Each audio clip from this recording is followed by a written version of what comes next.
Are we all set? Yeah, we're quite on set.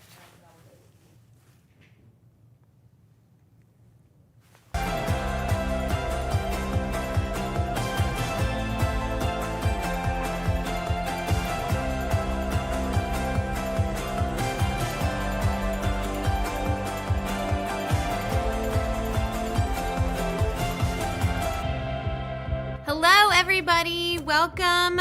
It's great to have you with us. I'm Ashley. And I'm Kevin. And if you've watched the first 2 episodes so far and you're still with us, we are super honored that you're tuning in again for episode 3.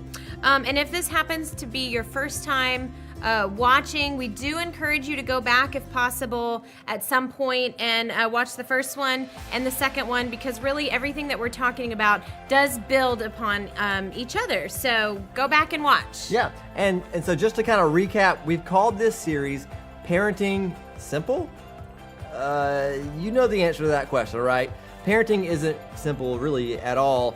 However, Ashley and I, we did want to spend some time these few weeks with you guys to discuss some practical ways that you can simplify parenting as much as possible without really sacrificing the things that are most important as well when it comes to leading our kids, when it comes to discipling our kids along the way.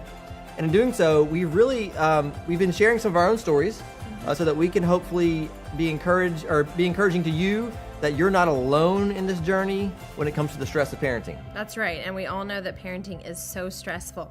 So before we get into the nitty-gritty, let's shift for a minute, because last week Kevin asked an icebreaker question, and so I'm going to beat you to the punch this time.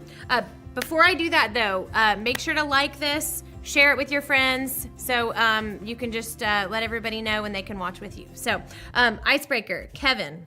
Yes, that's me. Here's my question. Are you ready? I think so. If you could pick only one dish to eat for dinner for the rest of your life, every night, the rest of your life, what would it be? Hold on. And if you're watching, I want to know what you would say too. So if you're watching it, put in the comments what you would choose for your one dish that you would eat for dinner every night for the rest of your life. What's it gonna be? Bacon. No, steak. Bacon. No. Brisket? Oh, biscuit. Not biscuit, brisket. Oh, brisket. So all the Pretty meats. much any smoked meat. I love smoked meat. So, but yeah, those are probably the top 3. All meat. All meat. Carnivore. Carnivore. Okay. Well, What about you? I was gonna say I'm gonna give my answer. Even if you didn't ask me, I was gonna give Well, it. I just said, what about you? Okay. I would definitely choose chips and guacamole because I have a huge passion for guac. She's not wrong there, guys. She actually makes some really good fresh guacamole, and I get to be one of the beneficiaries of getting to eat that. And we eat it often. We do eat it often. And so, but anyway, it's perfect that you asked that question, Ashley, because tonight we're about to talk about eating. That's right. Yeah. But actually not necessarily like eating, like what the act of eating or what we're eating per se, but rather what happens while your family is eating.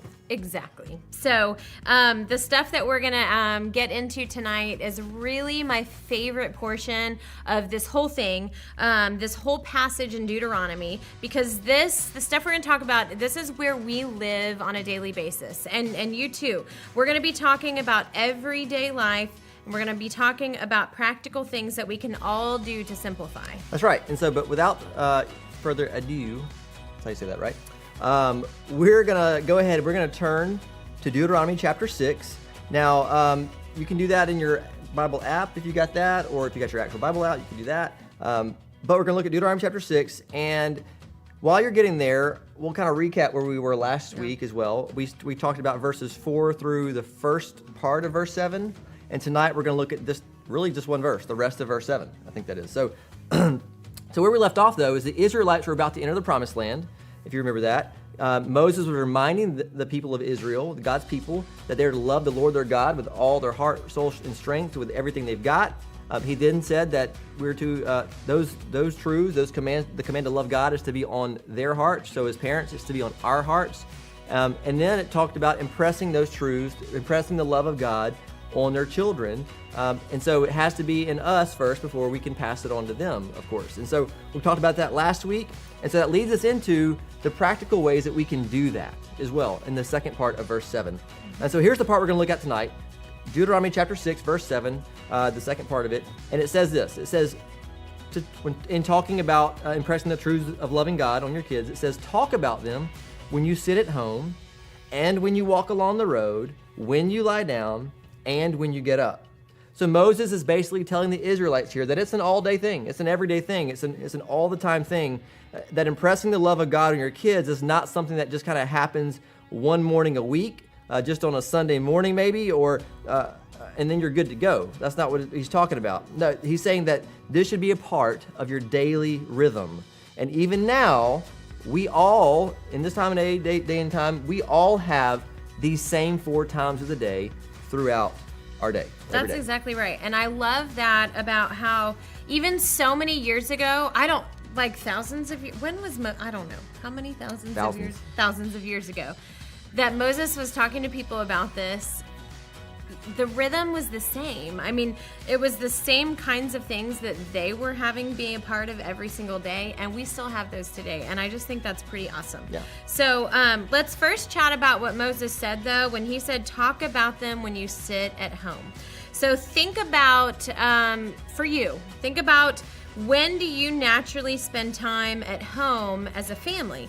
And if you're anything like us, that might change based on the season, right? It's maybe not the same throughout an entire 12 months of the year.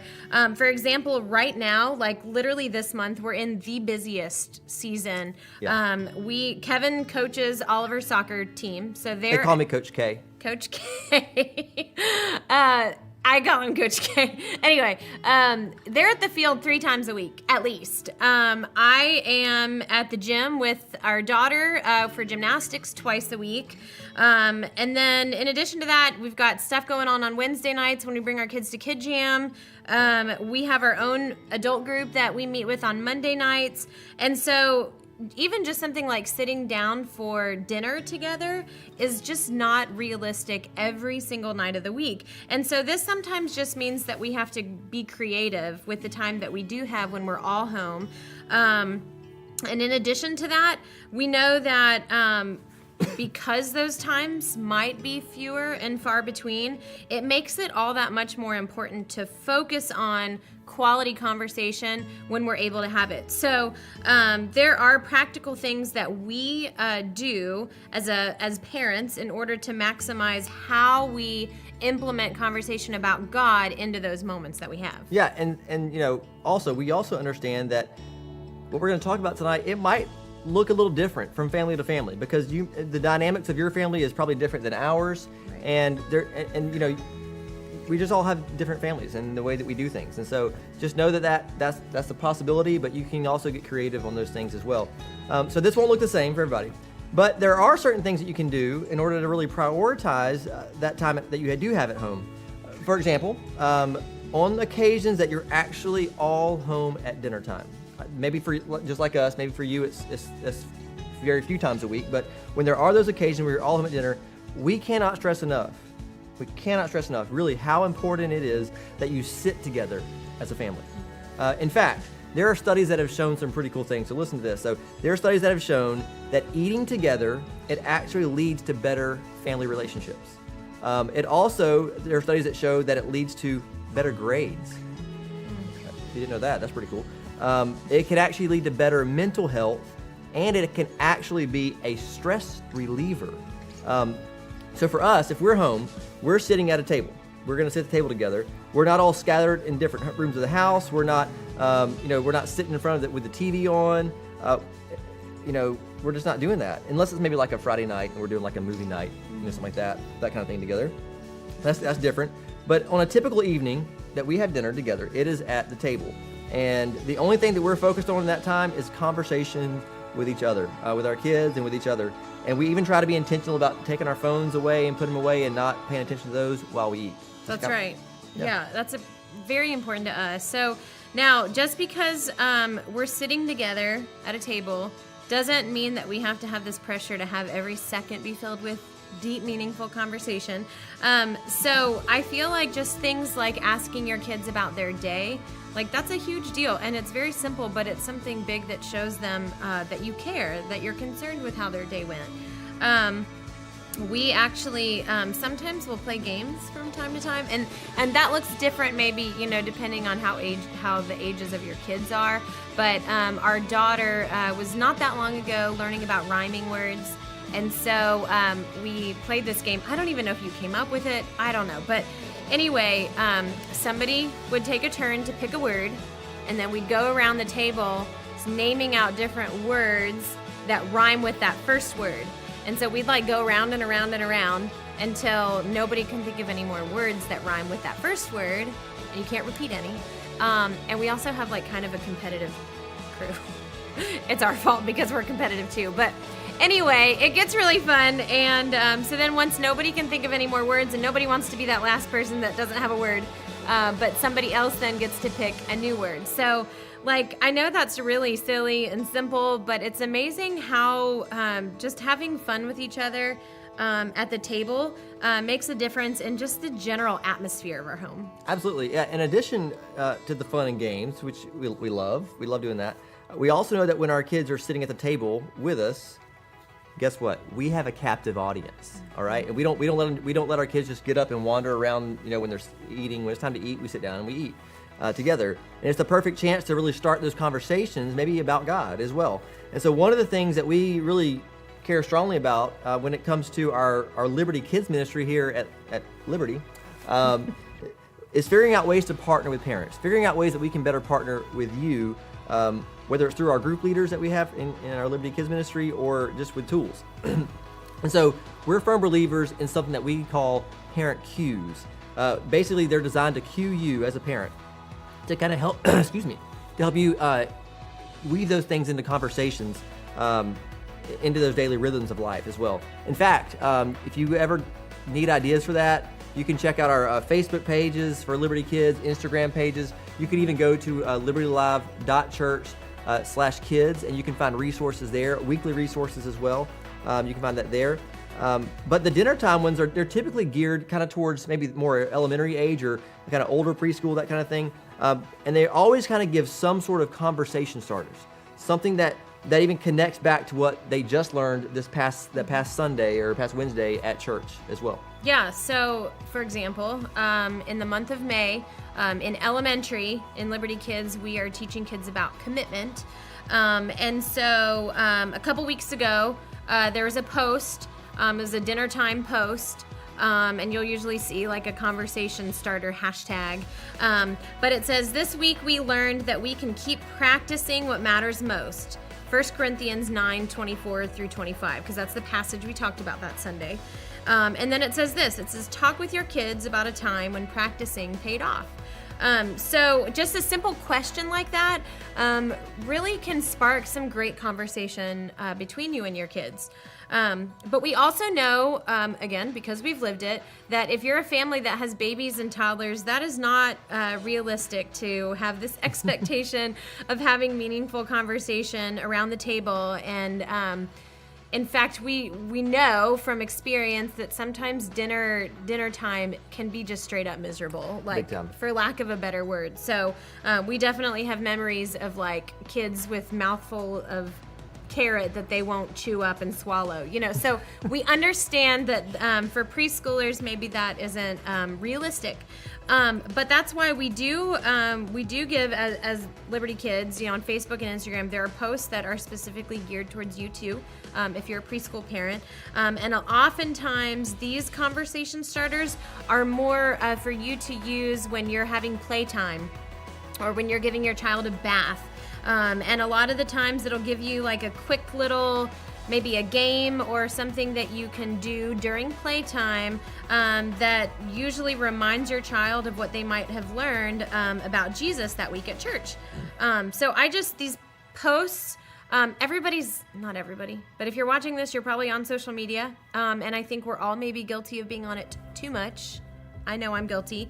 But because of that, if you like our pages, if you like our Facebook and Instagram accounts, then those things should pop up sometimes for you. And so if you see them, we encourage you to use them because they're always going to point you to scripture. They're always going to reinforce what your child learned about on Sunday, and they're going to always give you a chance to have conversation about how God's word actually applies to them and you.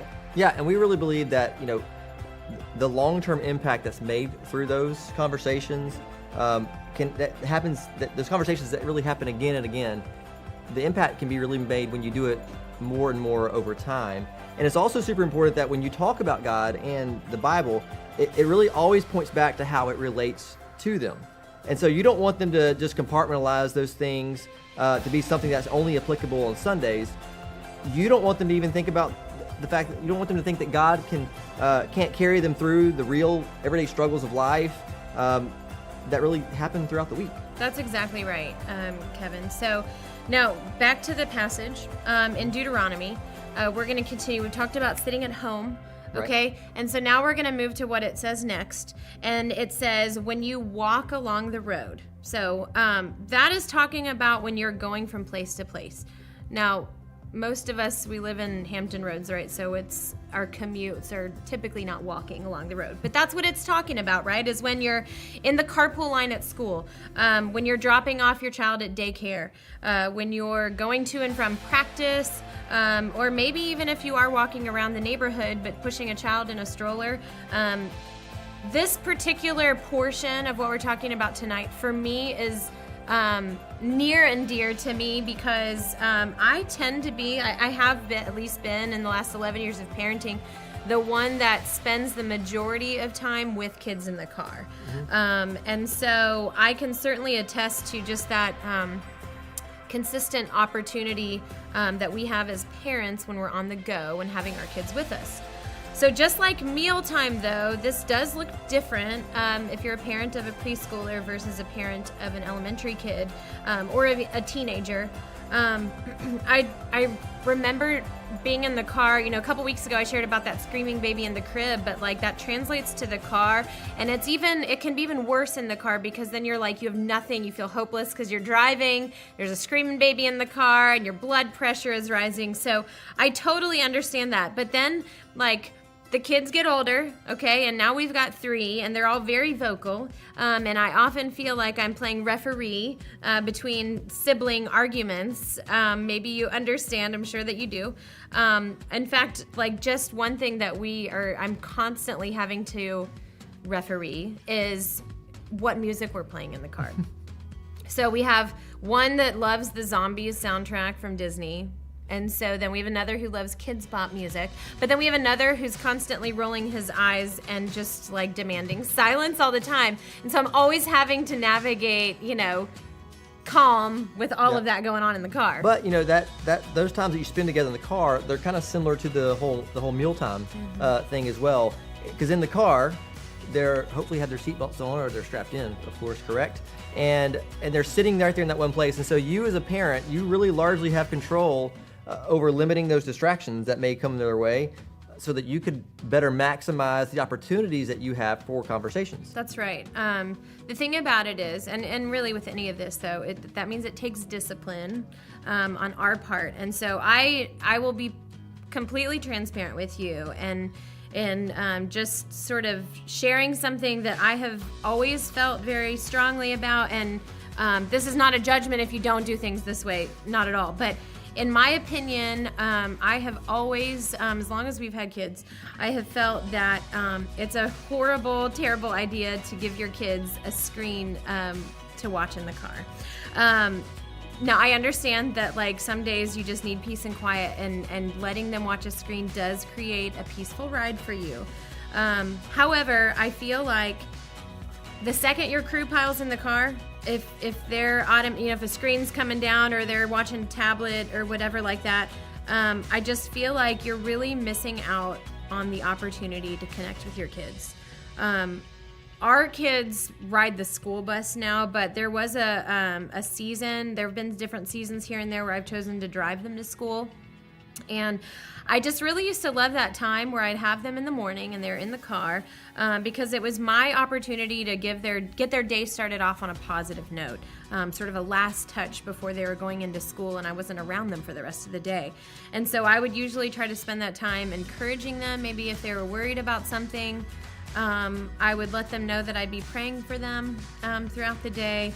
And I would even remind them to, like, just simple little truths like being kind and loving people like Jesus loves them. And so just hear me when I say that I'm not suggesting that every single car ride, just like every single dinner, doesn't need to be magically filled with this amazing quality conversation, but it is another opportunity to tap into those daily rhythms that we're given in normal life to be able to chat with your kids, connect with them, and have conversations that point them to Jesus. Yeah, and just to kind of echo that, I would just remember, don't get so legalistic about those things as well, where every single ride has no screen, every single time you're sitting at the dinner table, no screen, that kind of thing.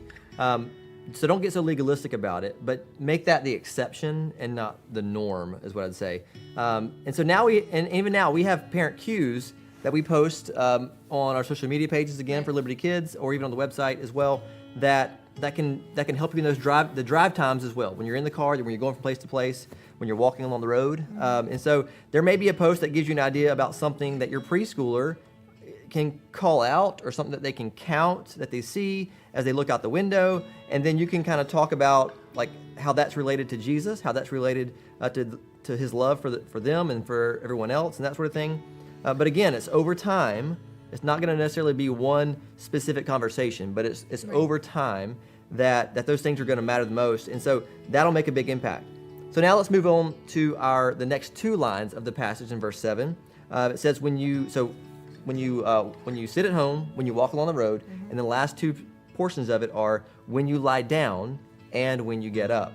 And so obviously this is talking about when your kids are getting up in the morning, when you're getting up in the morning, and when they go to bed at night.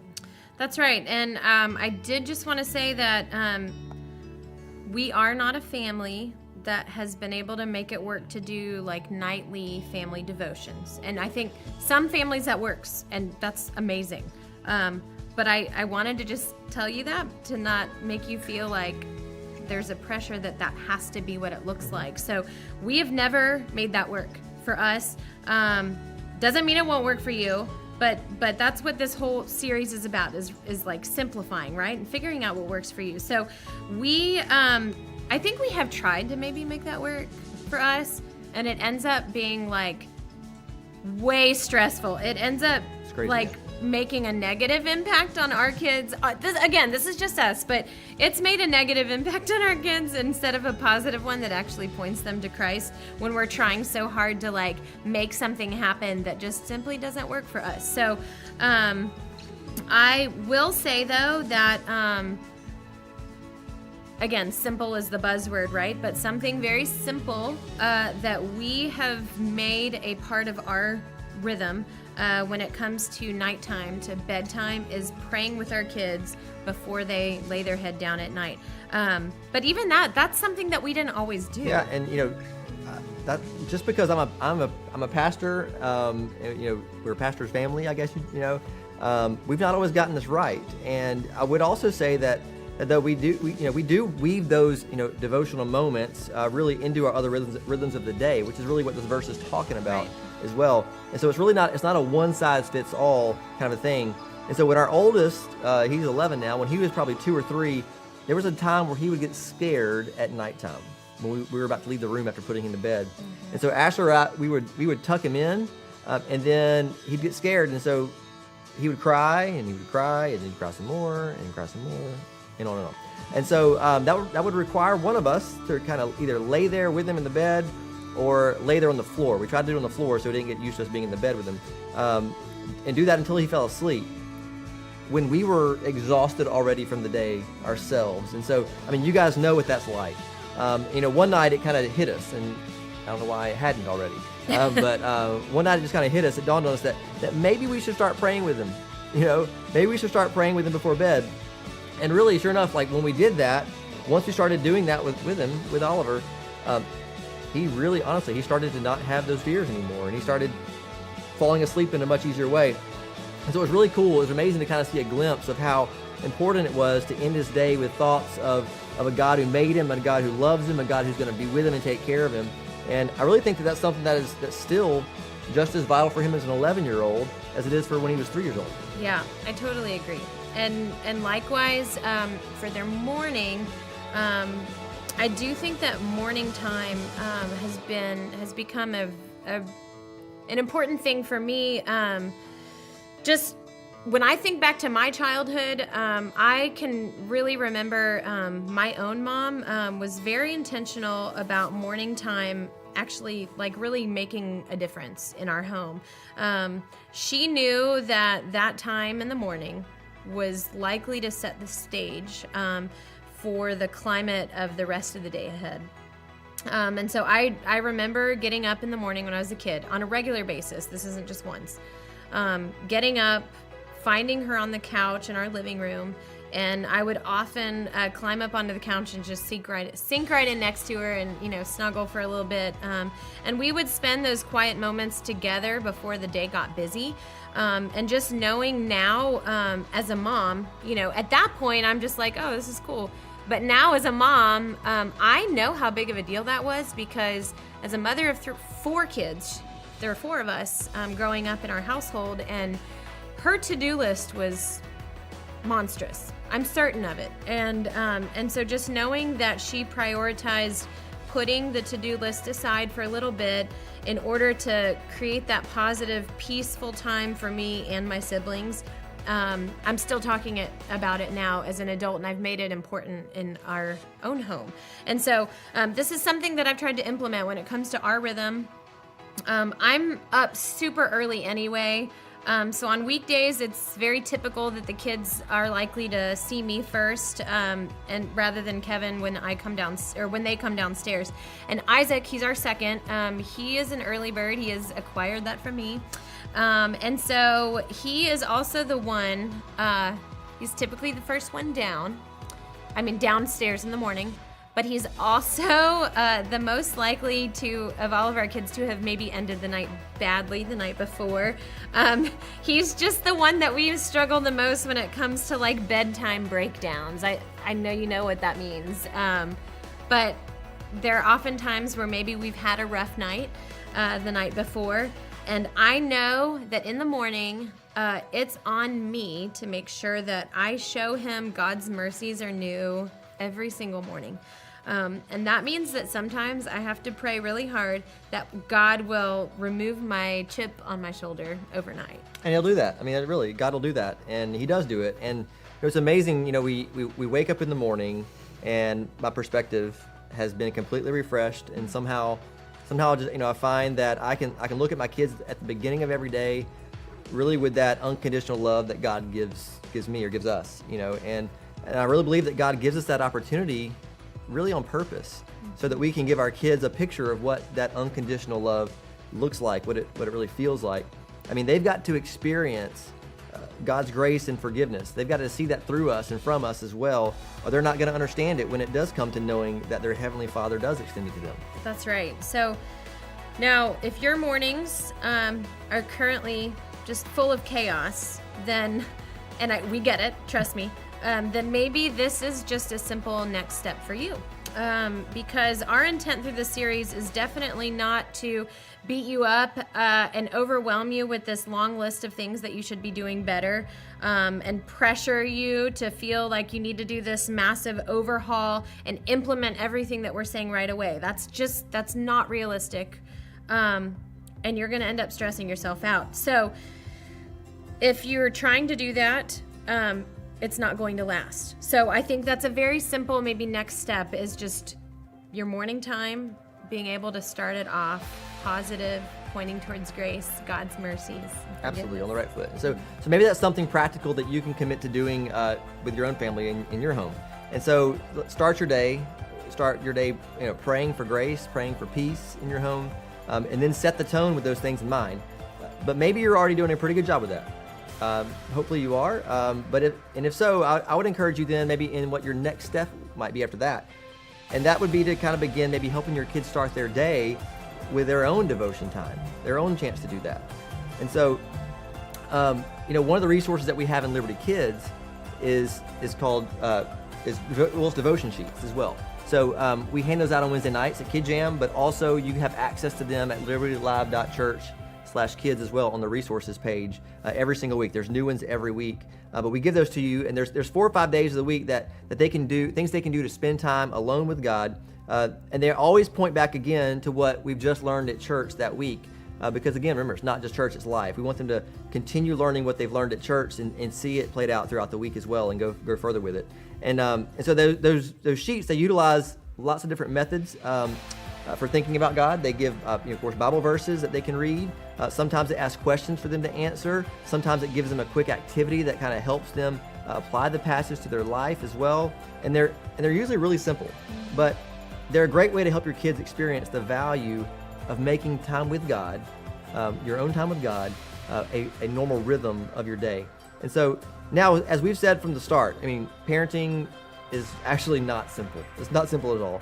But what's amazing, though, is that God really gives us a simple plan to lead our kids with through the normal rhythms of our daily life. We often want to think about, a program or some things we got to just do separately aside, but he gives us these times of day and gives us the rhythm of our life to do it in.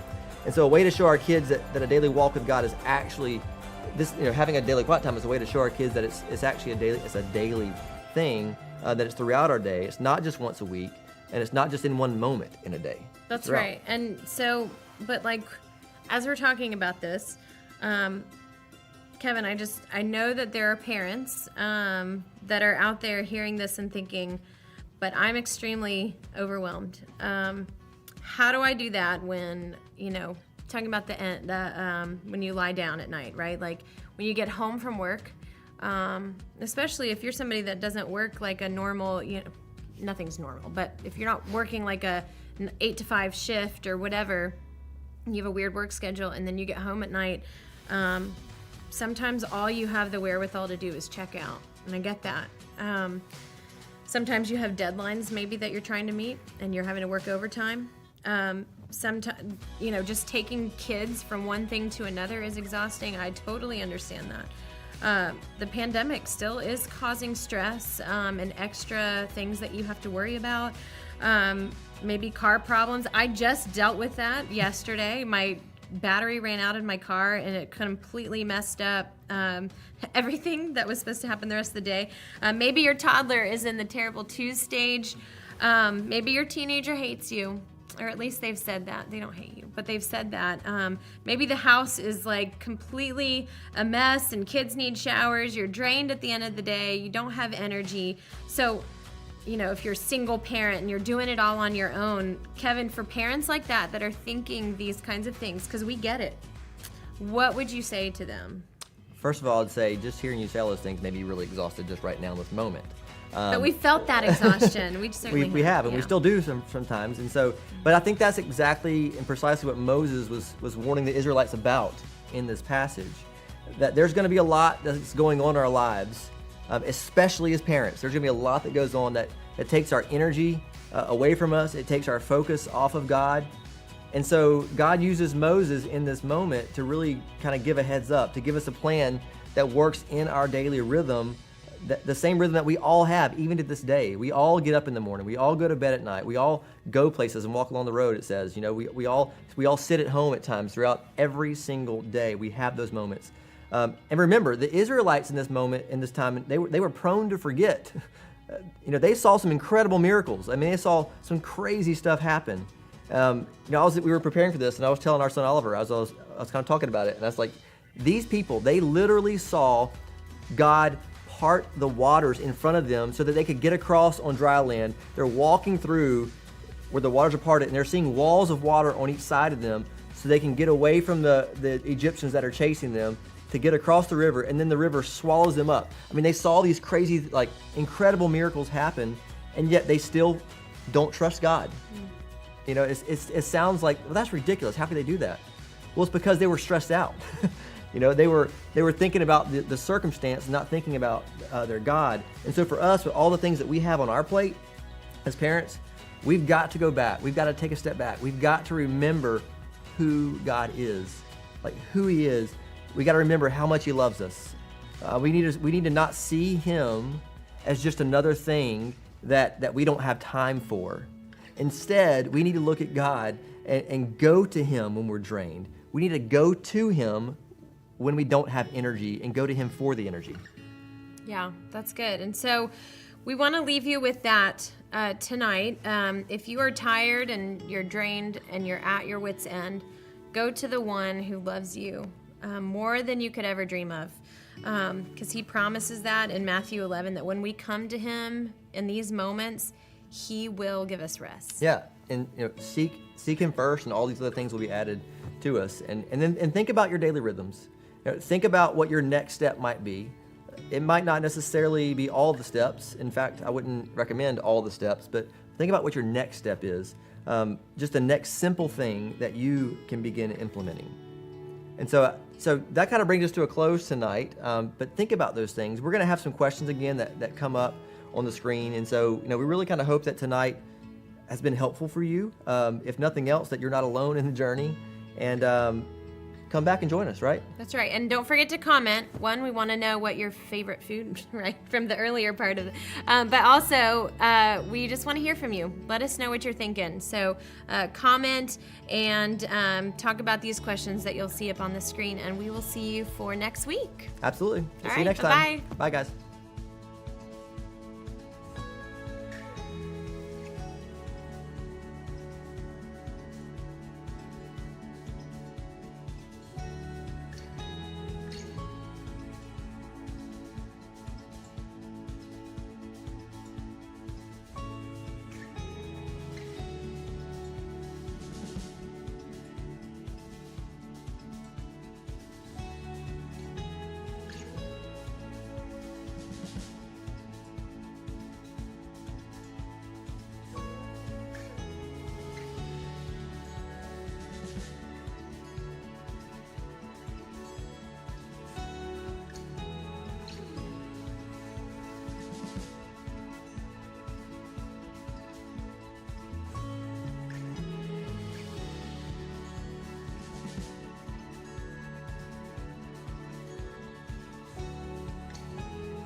Thank you.